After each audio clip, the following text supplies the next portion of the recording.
हाय दोस्तों, मैं हूँ प्रगति और स्वागत करती हूँ आप सबका मेरे इस यूट्यूब चैनल पर जिसका नाम है खुशी मोटिवेशन। तो आज जानते हैं पीटी उषा के बारे में, जिन्हें उड़न परी भी कहा जाता है। पीटी उषा किसी पहचान की मोहताज नहीं है। उन्होंने अपने प्रयास और उत्कृष्ट कार्य से अपनी एक विशिष्ट पहचान बनाई है। वह एक महान एथलीट धावक है। वह महिलाओं के लिए एक मिसाल है और सभी अड़चनों और रूढ़िवादियों को तोड़ते हुए उन्होंने एथलीट में अपनी एक रूप की पहचान बनाई है। वह विश्व की समस्त महिलाओं के लिए और खिलाड़ियों के लिए एक प्रेरणा का स्रोत बनी है। तो जानते हैं पीटी उषा ने ये मुकाम कैसे हासिल किया। ने लगभग 2 दशकों तक भारत को अपनी प्रतिभा से सम्मान दिलाया है। पीटी उषा का दौड़ने में कोई मुकाबला करने वाला ही नहीं था। वह दुनिया की सबसे फेमस तथा सफल एथलीट है, इसलिए उन्हें क्वीन ऑफ इंडियन ट्रैक और पयोली एक्सप्रेस के नाम से भी जाना जाता है। उन्हें इस बात का खिताब भी मिला है। आज पीटी उषा केरल में एक एथलेटिक स्कूल चलाती है और अपनी प्रतिभा से दूसरे बच्चों को सिखाती है। तो जानते हैं उनके लाइफ के बारे में। सबसे पहले जानते हैं उनका प्रारंभिक जीवन। पीटी उषा का नाम पीला वुलकंडी थेक्के पारंबिल उषा है। उनका जन्म 27 जून 1964 में केरल में पयोली गांव में हुआ था। उषा के माता का नाम टीवी लक्ष्मी और पिता का नाम ईपीएल पैतल है। उनके पिताजी एक कपड़े के व्यापारी हुआ करते थे। उषा के 2 बहनें और तथा एक भाई भी है। वह बचपन से ही बहुत सारी परेशानियों का सामना करना पड़ा था, लेकिन जब उन्होंने खेल में दौड़ना शुरू किया तो उनके स्वास्थ्य में बहुत सुधार। वह 7th क्लास में थी तब उनके शारीरिक शिक्षा के अध्यापक ने उषा को स्कूल चैंपियन रेस में भाग लेने की सलाह दी। पीटी उषा ने उस चैंपियन को कुछ ही क्षणों में हरा दिया। यह सब देखकर पूरा स्कूल हैरान रह गया था। पीटी उषा को बचपन से ही थोड़ा तेज़ दौड़ने का शौक था। उन्हें ज़रा कहीं भी जाना हो तो वह पलक झपकते ही पहुंच जाती थी। एक बार पीटी उषा के मामा जी ने उनसे कहा, तू सारे दिन इधर उधर दौड़ती रहती है, तो दौड़ प्रतियोगिता में भाग क्यों नहीं ले लेती। तब मामा की बात से प्रेरित होकर उन्होंने दौड़ प्रतियोगिता में भाग लेने का सोचा। उस समय वह मात्र 13 साल की थी। उस दौड़ में 13 लड़कियों ने भाग लिया था, जिनमें से पीटी उषा सबसे छोटी थी। उस दौड़ को पीटी उषा ने कुछ ही क्षणों में पूरा कर दिया।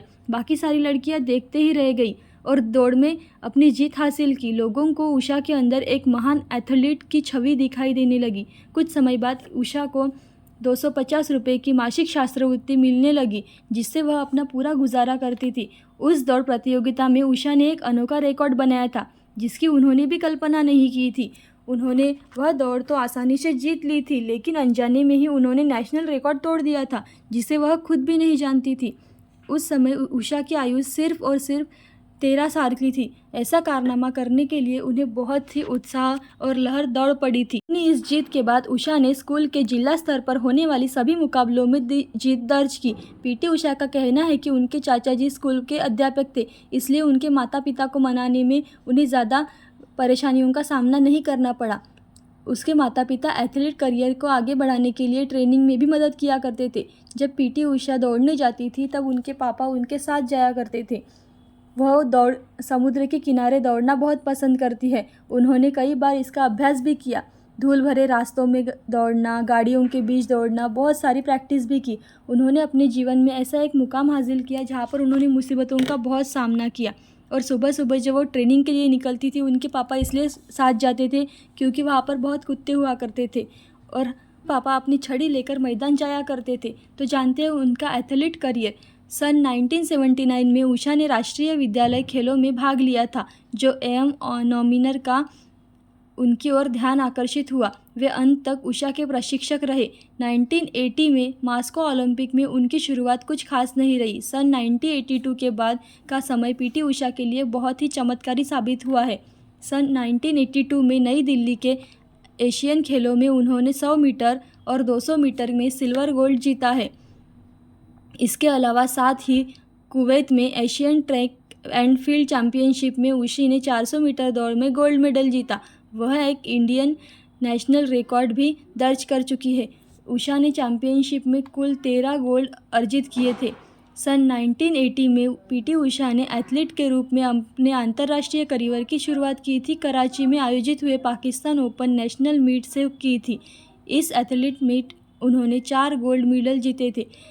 तब उनकी उम्र सिर्फ 16 साल की थी। 1984 में भी ओलंपिक खेलों ने उन्होंने 4था स्थान प्राप्त किया था। यह सम्मान पाने वाली भारत की पहली महिला धावक थी। उस समय किसी को भी विश्वास नहीं हो पा रहा था कि भारत की धाविका ओलंपिक खेलों में भी खेल सकती है और सेमीफाइनल तक पहुंचकर अपनी अंतिम दौड़ में हिस्सा ले सकती है। एशियन चैंपियनशिप में भी उन्होंने गोल्ड मेडल जीतकर भारत का नाम सर गर्व से ऊंचा कर दिया था। उन्हें ट्रैक एंड फील्ड स्पर्धाओं में भी लगातार 5 गोल्ड मेडल हासिल किए और सिल्वर मेडल भी जीते हैं। एशिया की सर्वश्रेष्ठ धाविका बनी है। 1984 में एंजल ओलंपिक्स में 400 मीटर की धाबा दौड़ में उन्होंने सेमीफाइनल के प्रथम स्थान प्राप्त किया है, परंतु फाइनल में वह मेडल जीतने से थोड़े अंतर ही चुकी थी। ऐसे ही उन्होंने 1990 तक खेला और बहुत सारे गोल्ड मेडल्स के साथ सिल्वर मेडल भी जीते हैं। साल 2000 में उन्होंने एथलेटिक्स से संन्यास लिया। घुटने में दर्द के कारण पीटी उषा ने रिटायर होने का फैसला कर लिया। आज वह एक केरल में एथलेटिक्स स्कूल चलाती है, जहां वह अपनी प्रतिभा का ज्ञान दूसरे बच्चों को देती है। ये अच्छी कहानियाँ और वीडियोज़ देखने के लिए खुशी मोटिवेशन को लाइक शेयर सब्सक्राइब ज़रूर करें। Thank you so much.